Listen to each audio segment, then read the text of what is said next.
Hi, this is Ricky. He's a 1-year-old black lab in training, specifically going into the diabetic alert field. I got him on the 18th of February. He was very energetic and stubborn. Once he was comfortable with me, I started basic training such as walking on a leash, sit, and stay. Also, I started to housebreak him and get him used to living a home life. He started his official diabetic alert training around 4 months. His main trainer is named Bailey. She helps me train Ricky. The way he started his training was when his owner had low blood sugar, he would send in saliva samples through the mail. They put the saliva samples in a marked can. Ricky's goal is to sniff out the can and hit it with his nose. This is Ricky in action, sniffing out the can. He alerts his owner by putting his paw on his thigh. He tells his owner before his blood sugar levels become too dangerous.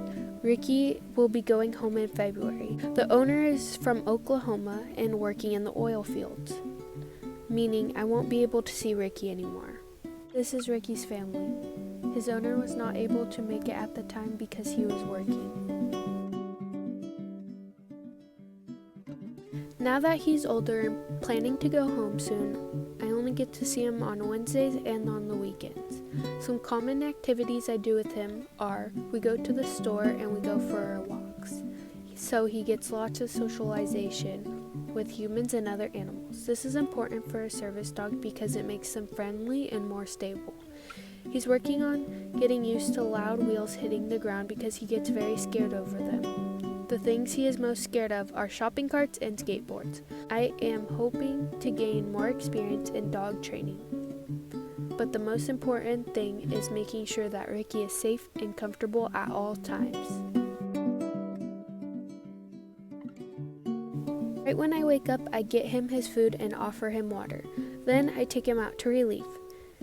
He walks around the house with me as I clean and eat.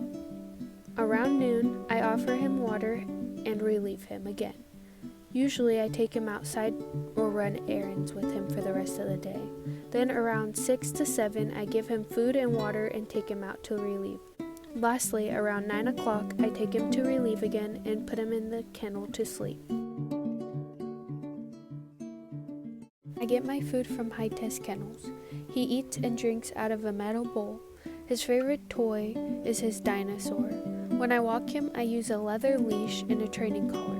Also, he uses a vest that says Service Dog in Training. High Test Kennels pays for Ricky's expenses and items. I wake up in the middle of the night because he would be crying to go outside. After I take him to relieve, I put him back in the kennel to sleep. Then around 5 o'clock in the morning, he would wake up again to eat. First, I would take him outside to relieve, then I would get up and get his food and put water in it. He ate about 1 cup of food. I would take him outside to relieve again because he was a puppy and he wasn't potty trained. I would offer him water and we would play inside because it was raining a lot around the time I got him.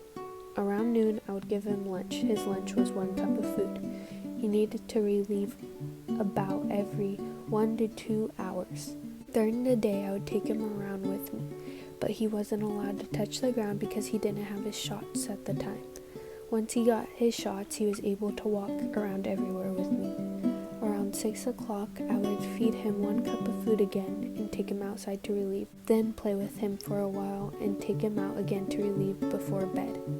After I was done, I would put him in the kennel to sleep. When Nat offered me the responsibility of taking Ricky, I wanted to say yes immediately. But I knew I had to talk with my mom to make sure I could take Ricky first. I'm so glad she said yes because this is a once-in-a-lifetime experience.